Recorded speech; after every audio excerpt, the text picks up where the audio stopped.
what kind of energy does the word slut bring along to your life?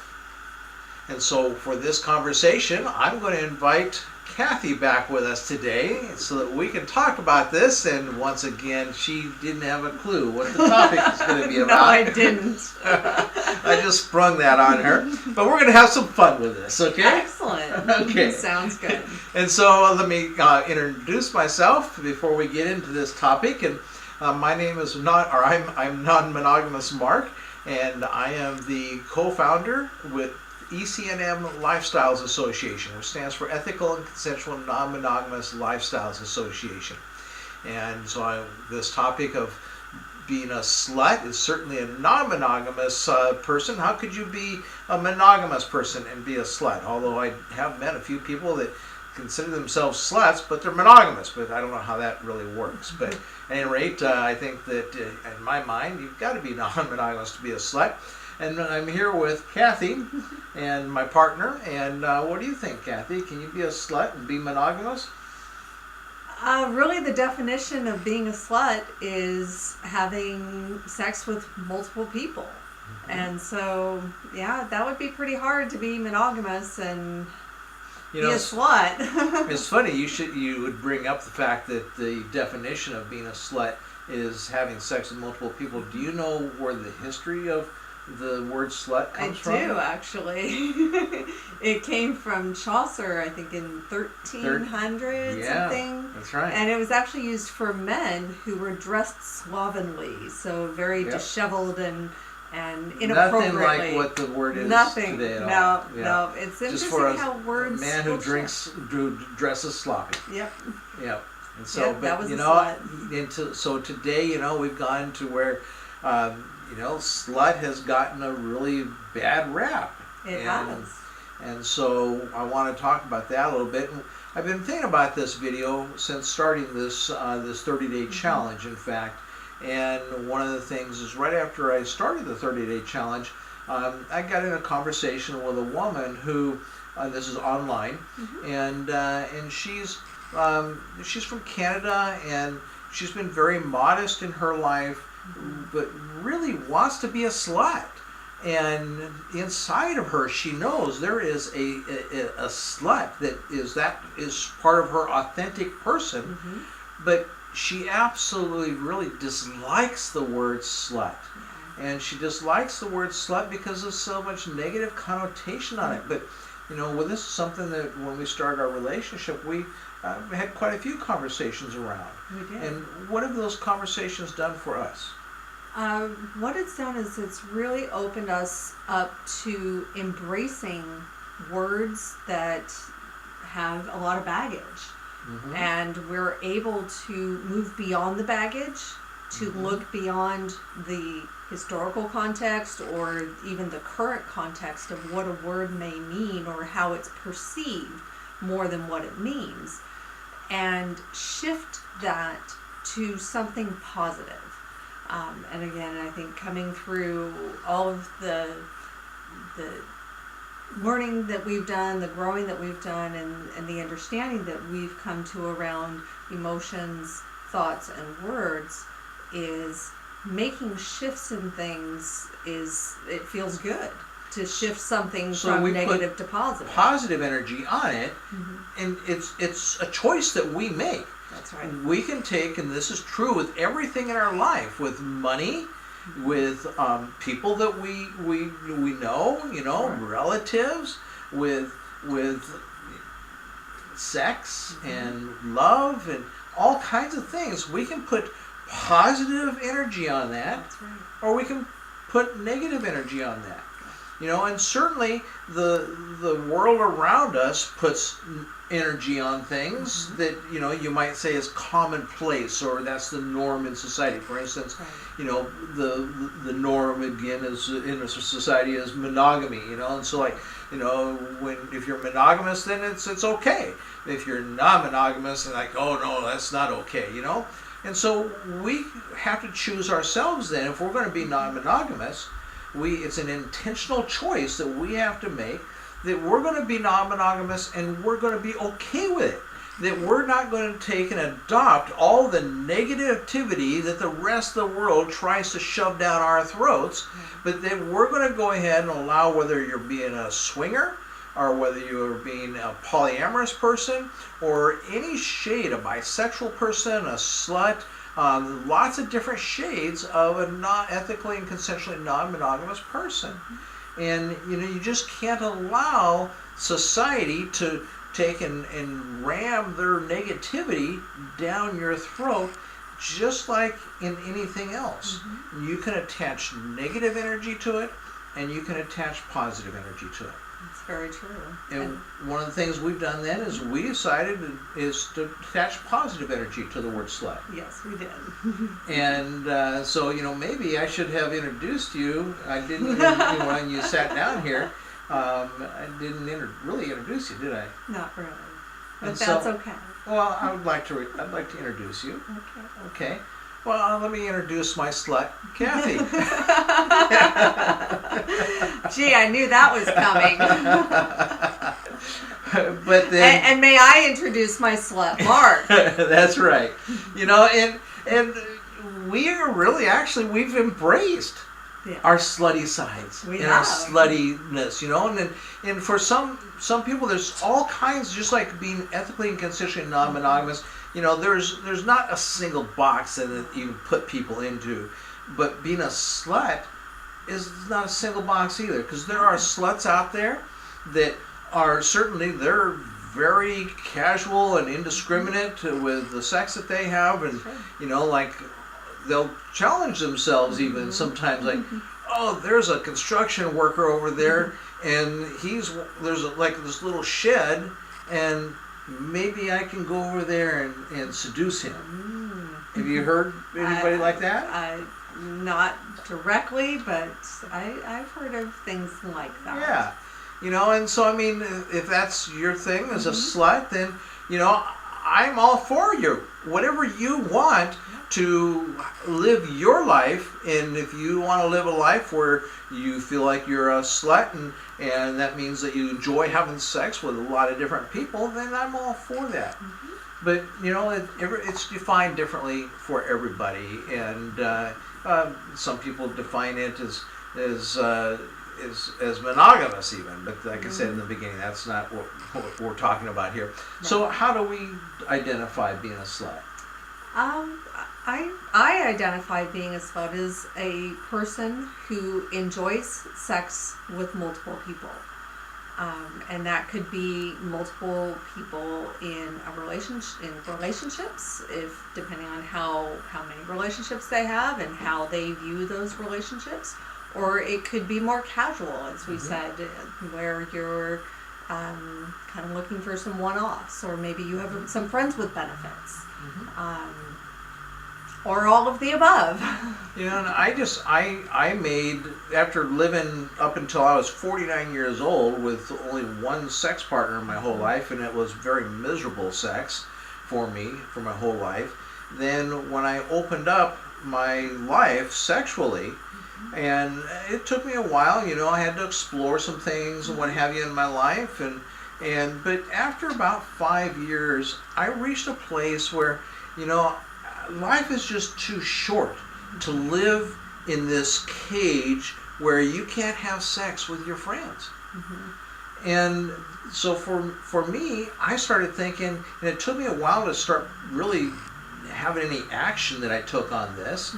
And so, like I said, that goes back 10 years ago. I opened up the marriage that I had and became non-monogamous, and it took me 5 years to reach a place where then, I thought, yeah, I would like to have friends to have sex with.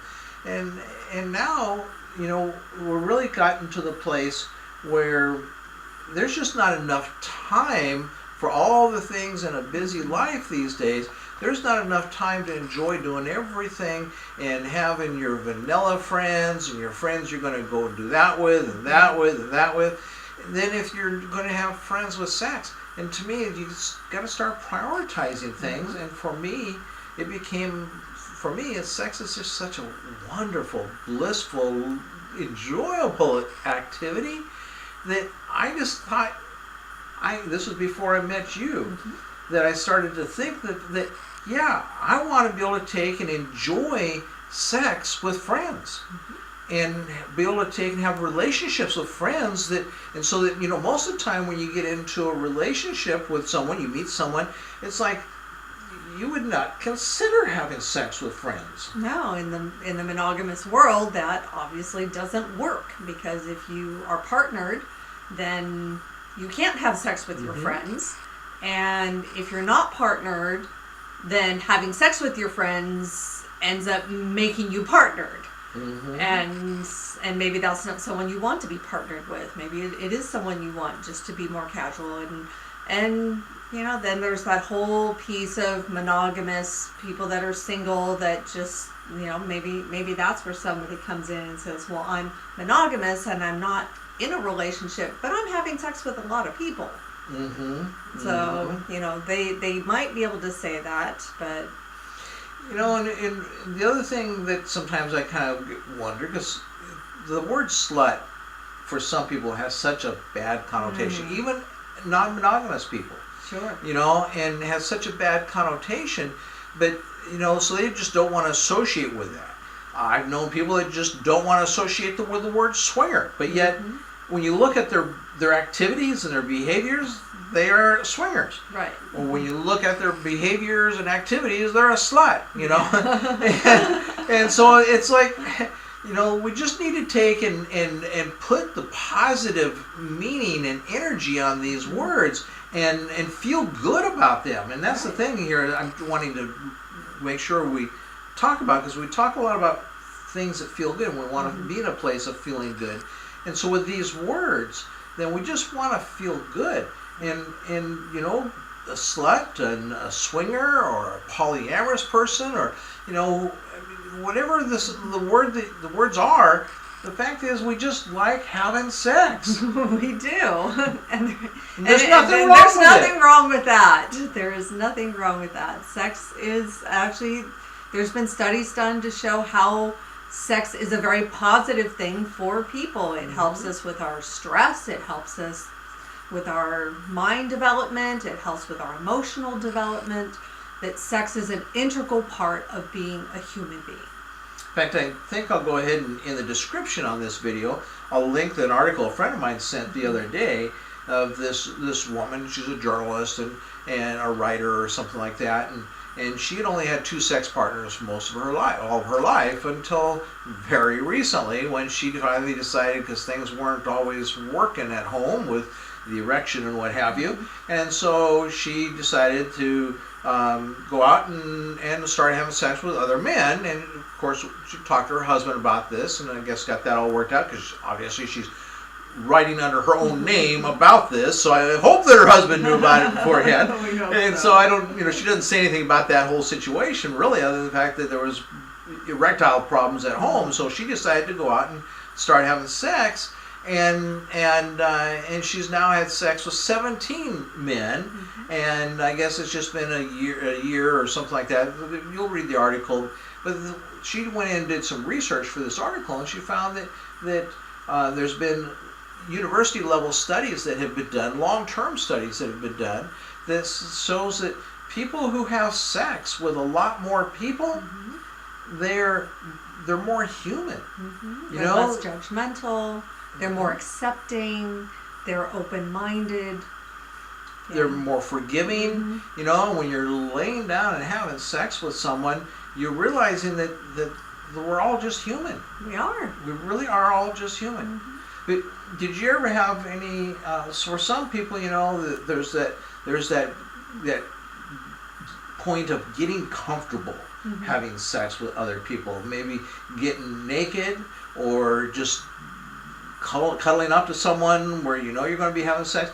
Did you ever have any of that yourself? I'm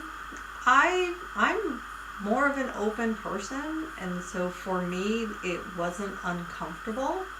I think maybe in my very early days, in my teenage years, it was a little bit less comfortable, but once I started having sex, then it felt very comfortable, and I really didn't have a lot of issues.